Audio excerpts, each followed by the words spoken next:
It's a Saturday morning, the kind where the world feels calm and the air carries the sharp bite of fresh coffee. I pull into my dad's driveway at 9 a.m., like clockwork, 2 cups steaming in my hands. My dad, Walter, is pushing 75, tough as old leather, blind for a decade thanks to macular degeneration. Doesn't stop him, though not his spirit, and definitely not his garden.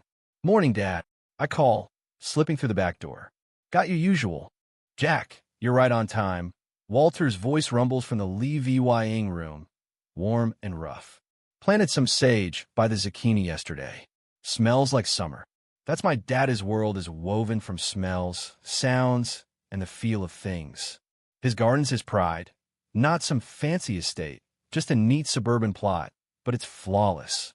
Roses he names by their scent, tomatoes he weighs in his palm, herbs standing like a choir. It's his haven, his bridge to a world he can no longer see. The key to it all is the path, a 3-foot-wide strip of smooth, dark concrete I poured 5 years back when his sight vanished for good. It's got a subtle edge he traces with his cane or foot, letting him roam his garden free and safe. I pour his coffee into that chipped mug he loves, the one he finds by its rough handle. "Want to check those seedlings?" I ask. "In a sec," he says, lost in his audiobook. "Just wrapping up this chapter." I smile, grab my cup, and head for the patio door, eager for a whiff of his roses. But the second I step out, my coffee stops midair. The path Dad's pat is gone. Not gone, but smothered under a jagged, ugly layer of cheap gravel, the kind that crunches and slips like shattered glass. It's like someone spray-painted a masterpiece, a gut punch to something sacred. Fury hits me hard. Who do this? Then I hear Dad's cane tapping inside. "Dad, hold up!" I yell, spinning back, but he's already at the door, stepping onto what he thinks is his trusty path. His foot hits the gravel, and he stumbles, a sharp gasp escaping as he clutches the doorframe, knuckles white. I lunge, grabbing his arm. "Easy, Dad. It's gravel." Someone covered the path. He kneels, fingers grazing the sharp stones, his face twisting from shock to heartbreak. "Gravel? Why?" "I nearly fell, Jack. My path. I can't reach the garden now. It's not safe." Seeing him like that, lost, cut off from his lifeline, ignites something fierce in me. This wasn't an accident. This was cruel, and I know exactly who's responsible. "Stay here, Dad," I say, my voice low, barely hiding the rage. I storm across the lawn, boots sinking into damp grass, straight to Nancy's house 2 doors down. She's there, kneeling by her perfect tulips in a crisp blazer, looking like a garden ornament with a permanent sneer. "Nancy," I say, my tone ice cold. She glances up, flashing a smile as fake as dollar store perfume. "Jackson, good morning. Perfect day for gardening, no?" "Drop it, Nancy." "The path. That garden path. What did you do?" Her smile tightens, and she stands, brushing non-existent dirt off her pristine slacks. "Oh, Walter's little walkway. An upgrade, don't you think?" That drab concrete was an eyesore against neighborhood standards. Gravel's natural, refined. Section 12, subsection F endorses it. I'm floored by her gall. Natural? It's a heap of sharp rocks, Nancy. My dad's blind. He needs that smooth path to move safely. He almost fell because of your upgrade. She sniffs, unmoved. Well, perhaps Walter should be more careful, or try potted plants on the patio. Gravel's practical, great drainage. No weeds, and it lifts the community's aesthetic. The architectural committee greenlit it last week. The committee Nancy and her clipboard. Greenlit? You can't walk on it. You dumped gravel on a blind man's path and call it progress? Are you out of your mind? She jabs her tiny trowel at me like a sword. Watch your tone, Jackson. Safety's key, which is why non-compliant structures get corrected. That slab was unapproved. If Walter wants an alternative flagstones, maybe he can submit a plan to the committee. We'll re-VYEW it next quarter with a fee, naturally. She turns back to her tulips, brushing me off. I stand there, fists balled, arguing useless against Burchine, her fortress of rules. To her, Dad's a problem, his needs a nuisance. To her, I'm just Walter's son, easily swatted away. She thinks she's one. She has no clue who she's crossed. Back inside, Dad's at the kitchen table, coffee cold, fingers tracing patterns on the wood. "It's the soil, Jack," he says softly, feeling where the mint ends and the oregano begins. "That path was my map. Now it's against me. My chest aches. This isn't just a path. It's his dignity, his joy." Nancy stole that with a load of gravel and a smug grin. "Don't worry, Dad," I say, hand on his shoulder. "I'm fixing this. She's not getting away with it. First, I need EVY Denke." I call the non-emergency police line, reporting property damage and reckless endangerment. The dispatcher sounds half asleep, but send a unit. 2 young cops show up, looking like they'd rather be anywhere else. I walk them through it, show the gravel, let Dad explain how it traps him. They nod, sympathetic but out of their league. They head to Nancy's, and I watch from the driveway as she waves her rule book like a flag. One cop returns, closing his notebook. She says the path wasn't compliant, and gravel's approved. We told her creating a hazard for a blind resident could be harassment, but it's a CIVYL issue. We filed a report for property damage, but we can't force her to clear it. Try the HOA or court. Court. HOA disputes. Months, years. Meanwhile, Dad's stuck. Nancy stands on her porch, arms crossed, smug as a cat. I thank the cops, grab the report number, and watch them drive off, frustration burning hot. Then I stare at that hideous gravel, then Nancy's flawless lawn. I think of the weight of fresh concrete, the way it sets forever. And it clicks. Concrete. My company. Parker Concrete Works. We pour foundations for high-rises, curbs for highways, patios for mansions. We've got trucks, crews, know-how. Nancy thinks she's bullying Walter's son. She doesn't know I own a concrete company. A slow, icy grin spreads across my face. This isn't going to court. This is getting fixed my way.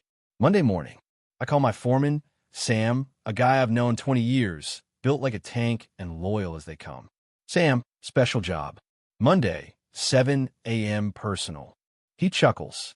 "That outdoor kitchen slab?" "Better," I say, grinning. We're tearing out gravel and repouring Dad's path. Nancy, the HOA boss, trashed it. A pause, then a low whistle. Gravel on Walter's path? She's got guts. What's the play? A team, Sam. Skid steer to scrape the gravel, forms, rebar, everything. Book a ready-mix truck for 8:304,000 PSI mix. Broom finish perfect edges. Make it 6 inches wider. Sam laughs. "Vita, cool. Nice touch. Want the Parker logo stamped on it." I snort. Tempting, but no. Just make it rock solid. "For Dad." "Done," Sam says. "The crew loves Walter. We'll make it right."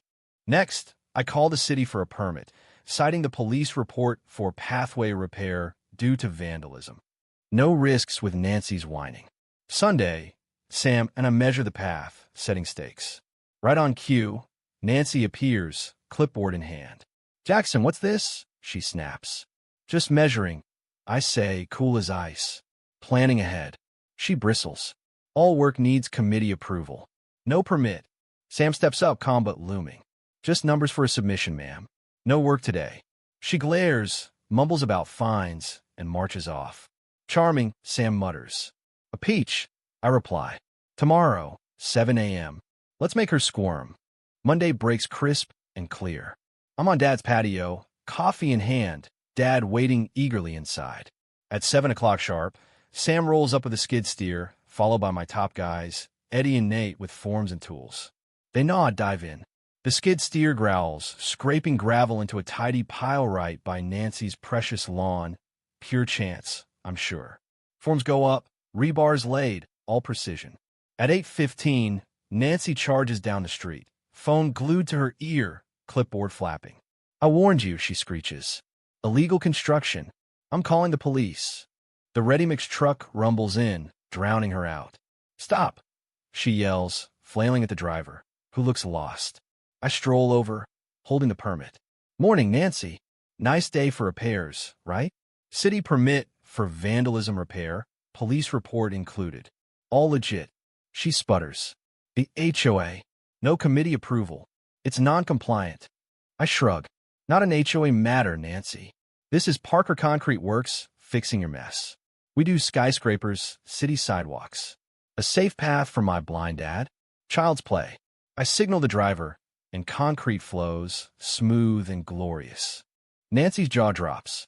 Your company, she whispers, staring at the truck, the crew, me. The truth lands, she picked the wrong fight.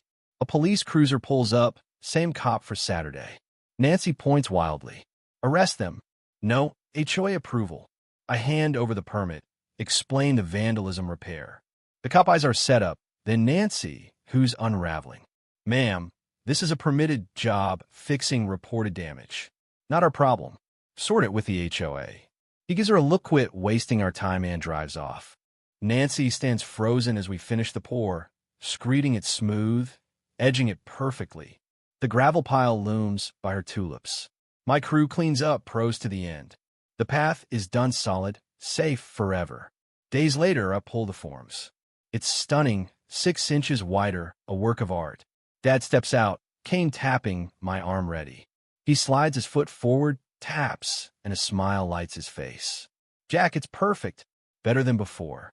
He steps again, joy replacing fear. That moment is freedom backies everything.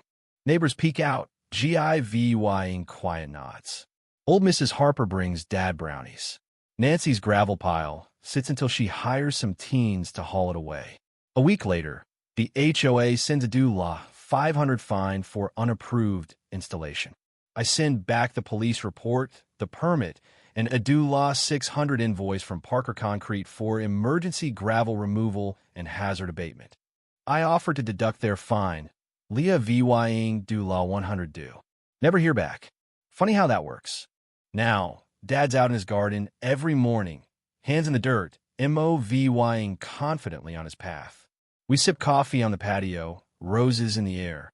Nancy power walks by, head down, her usual swagger gone. Concrete's my life, foundations, bridges, sidewalks. Turns out, it's also damn good at settling scores. Some fights just need a rebar reinforced for 1000 PSI solution, especially when the bully doesn't know who they're messing with. So what's your take? Was I right to bulldoze Nancy's scheme with my company's muscle? Or should I play her game? Is it fair to flex your power against petty tyrants? Or what does that make you the bad guy? Should HOAs control people's lives like this?